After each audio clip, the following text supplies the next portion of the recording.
Guys welcome back to our channel. আশা করি সবাই ভালো আছেন, আমিও খুব ভালো আছি। রাধে রাধে গাইস।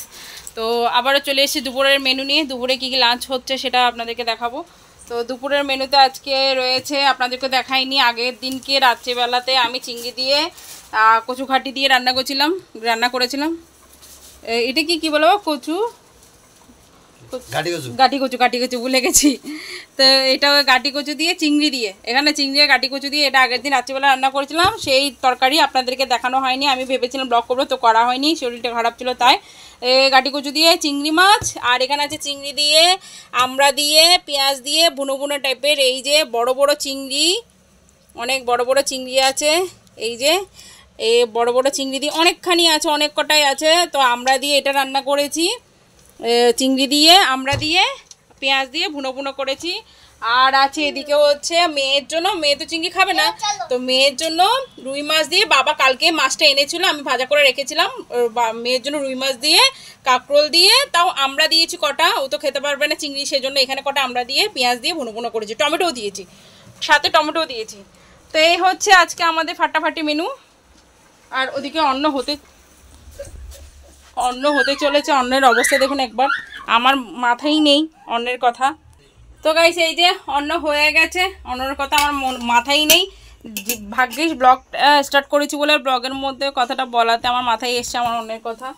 তো এখন ফুটাতে দিয়েছি, যেহেতু এটা আতপ চালের অন্ন, তো আতপ চালের অন্ন বেশি করতে হয় না, উপর হয়ে উঠলেই অল্প কিছুক্ষণ ফুটতে দিয়ে তারপর সেঁকতে দিলে পুরো ভাত হয়ে যায় আতপ চালের অন্ন। আর আজকে ওয়েদারটা একটু গরম একটু ঠান্ডা, একটু গরম একটু ফ্যাকাশে, মানে রোদ্দুর দিচ্ছে একটু আবার ফ্যাকাশে হয়ে যাচ্ছে, কিন্তু গরম কিছুতেই কমছে না, ঠান্ডা দিচ্ছে না। এটা নাকি শীতকাল, কিন্তু গরম কিছুতেই কমছে না। মেয়েটাকে ডাক দিয়ে কিছুতেই ঠিক করতে পারছি না, এত দুষ্টামি করছে মেয়েটা ভীষণ দুষ্টামি করছে। তো ওদিকে বাবা চিল্লে করছে আমার কাকাতো ভাইয়ের সাথে, ও আজকে পরীক্ষা ছিল তো পরীক্ষা দিতে গেছে, তো একদম কী হয়েছে না হয়েছে ভগবান জানে। তো ওদিক দিয়ে বাবা চিল্লি করছে ওর সাথে। তো চলো গাইস, এবার দুপুরবেলা এখন তো 1টা বাজতে যায়, অন্নটা ফুটে উঠলেই অন্নটা নামিয়ে খেয়ে নেব বাবার মেয়ে মিলে, আর সাথে থাকবো ওনার নাতনি।